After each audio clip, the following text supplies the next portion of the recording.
4 lookbooks comme ça on a sali na bino na bato o balinga moi kobima moi sorti na bata o totikali nango quelques jours au pour na tokota Noël robe el boso na nango zali robe o bozo bonanga comme ça. I just love this dress et donc c'est pas singa na robe c'est d'abord ma peka nango ça la kaka bien pantalon bozo ngenga et au bois que nango moloko mo bois likolo simple vraiment.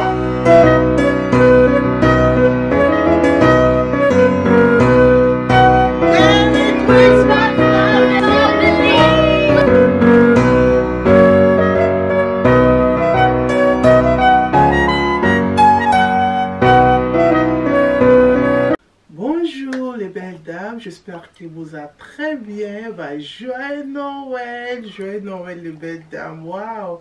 O eza 40e Noël tozo fêter na bino nzambe mutazo batela biso to sengi d'abord nzambe merci beaucoup na grâce na ngolo sali na biso ya fêter encore Noël au na bino. J'espère que bino vous avez bonne santé, biso vous avez bonne santé nzamba zo batela to sengi nzambe merci beaucoup. Donc joyeux Noël et bonne année à tout le monde, les belles dames, batata les belles dames. To spécifiquement bisous et comme vous allez toujours là pour la roche nzambe à pambola bino. Année oyo et si la kitoko to banda pe année ya sika kitoko oui to fêter ka Noël boité to ça lookbook te bino vraiment bino bon dans la roche non na bi que non ça t'a montré quelques lookbook pour les belles dames même que toi tuninga la rose ça lookbook te to comprendre pe na Noël mon lookbook ça la kaka bien.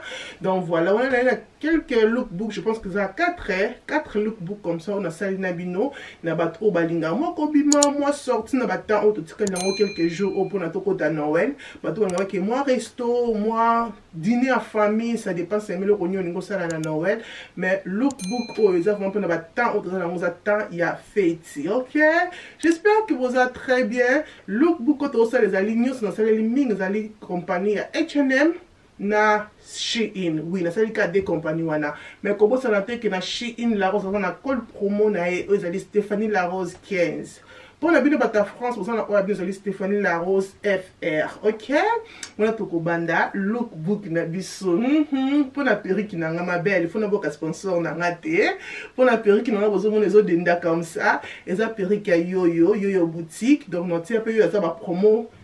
Il y a aucun de France, non tu vas déterminer na C, oui il y a aucun de France donc bato bozaka na France yo azawana pour na bino ozonga ti les 30 na moto azana pour ça la perruque na e. Contactez yo azan en France na minute oyo donc contactez yo kozala bien mingi. Comment ça na te ma belle pour na ponanga comme ça grâce beauté pe azawana pona biso poto bonsa pona biso to za ba caramel à kitoko to za ba pemba kitoko to za ba noir à kitoko grâce beauté azawana pona biso grâce beauté singa pe ke azoya awa na UK azoya na Londres na ebité quand mais ceux qui na Londres bato bazaka na la rose collection donc oyo ça bien na groupe que grâce beauté aye ceux ko lingi okutana na bien o solo na yo moko face à face d'accord. Anyway, ma belle, on va mingi te comment ça te Adash Crédit azawana pe pour na biso. Ah ma belle, ok. Tu vas nous lookbook na biso. Robe el boso na nango zali robe o bozo bonanga comme ça. I just love this dress. This dress est ça peut être Christmas. Donc ça peut être Noël. Donc robe oyo rien à dire. J'aime bien. Et ça robe à H&M. N'habitez ce que vous remarquez.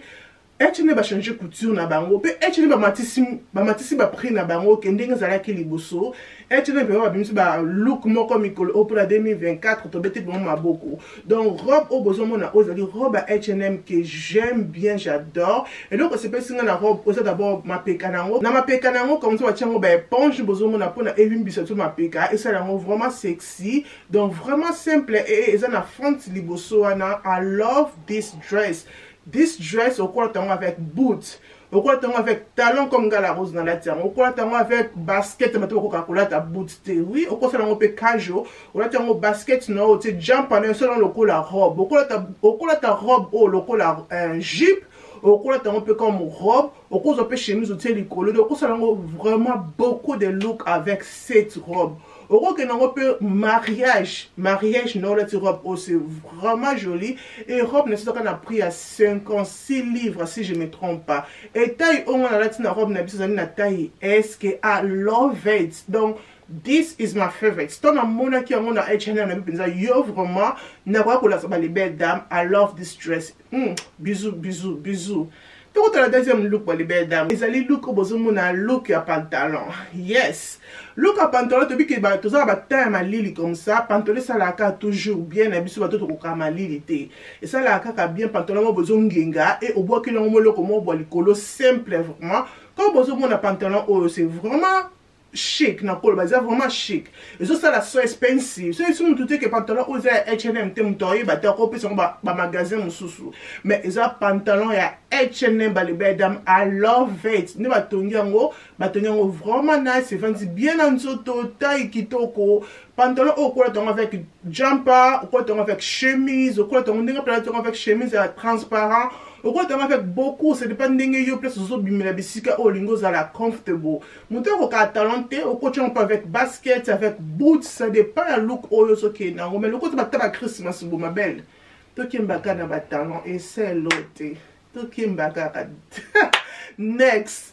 Voilà que la look na biso mususu ba les belles dames. Wow. Look au besoin mon ali look ya Shein. We we que Shein as someone and that. Okay, faut que Shein na kata look oh ya Noël. Oui oui. I love this Jeep. Jeep oh je pense que la somba qui en haut. Je pense même pas que c'était 15 livres. Je pense que c'était ma primo code encore peut-être 12 livres, 13 livres. Mais ma belle, regardez-moi ces Jeep Ndenge Ezali. Et je peux ça vraiment Noël. Et je peux ça vraiment Christmas. Ils ont Ngenga. Jeep aux absolument ça la trotter parce qu'il y a un moment de Ezali trop. Dans la Jeep oh na top Ezali top à Zara. Oui, dans la on a pile on a besoin de noir pile à Zara que j'aime bien. Ça c'est vraiment simple pour ma lit les alibanda. On va dire que ça la sortie. Ma lit les alibanda pile non comme ça, Jeep non comme ça. Ils ont vraiment mon coup c'était la taille normale pour nanga. Et le colonne on a scène on a tié boots. Boots au bébé quoi boots aux en fashion. Ba boots oyo ba na France. Bo tika na commentaire na C. Yango boyo kada ki na concert a fali binus tout bokola ta ba boots oyo to koma. Ah? Bon, mais ça va dans la zone, c'est là. Non, c'est le commentaire. Parce que ma bout, oh, et là, t'as qui n'a concert à Fali, n'a arrêt, n'a n'endenga moukete, mais oh, moi, n'a sombi, et zali, oh, ya Shein, n'a rocha pelien, n'a on a c'est ma belle, n'a Shein, on a bout, non, comme ça, n'a primo, quoi, ya bien, bota n'ende vantinga na makolo, bota n'ende vantinga, I love it. This look, j'aime, tu sais, j'ai quelque non moulai, look, ok, restaurant, ma belle, ozala unique, yomoko, next. Ok, ma belle, look de biso ya suka. Oh, this look, I love it. Ton amona ki Jeep oyo, na H&M, na bepa ke Jeep oyo fona zwango. Tellement que ça qui déjà est sold out, ça qui est sous-souté. Et na keko na H&M comme ça, beta ka tour, comme beta moi tour ça la bien, tant à Christmas comme ça. Et na moni Jeep, on bazuki on a taille S, na talinga moi bassin comme ça, la bi. Eh! Non, moi, bah, c'est non, moi, mi pende oh. Est-ce que j'y peux kokota? Bah, les belles dames. N'a qu'un fina Jeep. Pas vu que Jeep est côté. Madame, moi, Jeep oh, ça parce que ici, non, oh, et zobendana. Jeep oh, ma belle. Et surtout, place lumière zate. Modèle oh, ils sont genga. Le quoi, quand étoile, moi, bah, quoi, ici, n'a mon kili. Non, H&M. Jeep oh, on a taille S comme dans le lobby. Et Ezaki n'a pris à 75 livres. Ça mérite. Parce que 10 quêtes, ce qu'on a dit même dans le mariage, nous tout le monde que Osakuna, Osakoto, Tozomonao. Parce que Jeep, oh, c'est vraiment joli. Et pas un mannequin, et moi qui moulait dans sa makolo, mais pas dans l'ai, je pense que parce que ça taille S, il y a un peu de poussé, mais à l'acte de mesure, taille de sous-bien, ça on m'a bêté. J'aime aussi dingue salingaï, non, on avec boots. Donc, on avec talon, on peut avec basket. Ça dépend seulement de si vous ne savez pas comfortable au lingu aux ala. On avec pile, on avec chemise. On avec le cause high waist chemise. On avec top moko babli votre taille bien moko tikalibande. On avec crop top, on chemise moko likolo. Jeep on avec beaucoup de look. Mais ngai na Jeep na biso o look na salaki na lataki yango liboso avec pile nanga oza pile azara. I love this pearl. This pearl I love it. The way elle ataka nzoto le quoi ka nzoto nanga I love it. Dans la tia on avec pile o azara et talon nanga ko moni ya Colgate na tia wana et na tia sec nanga ya silver qui na soma na TK Maxx. Et c'est vraiment kitoko. Na yaki sukola tango sous avec chemise ya crop top ya Zara. so pour une chemise à me côté si na kati ça dépend mais ça vraiment jupe moko kola tango beaucoup de modèles. Donc voilà, mais jupe oyo is really nice comme le bic na H&M, bah tu on a pris à 75 livres, c'est quand même cher mais ça mérite parce que c'est joli. Puis bobi qui va tissu oyo, et bah tissu osa vraiment la fashion. I love it. Voilà bah les belles dames, et là qu'on y est ici la kate, biloko on a la kinango, yango on est na ko la kisabino. J'espère que vidéo oyo et c'est peli sibino. J'espère que bah look oyo na la kisabino ma belle, bo c'est peli nango. Ko bo ça somme qui va look oyo na la kisabino ko c'est peli nango. Ko bo ça la te ko aimer vidéo, ko ça la abonner, ko partager vidéo et ko ça la bien makasi. Nzamba lola azala na biso, nzamba lola abumba biso tukutani mukolo mususu ba joyeux Noël. Tina te et Tina. Bye.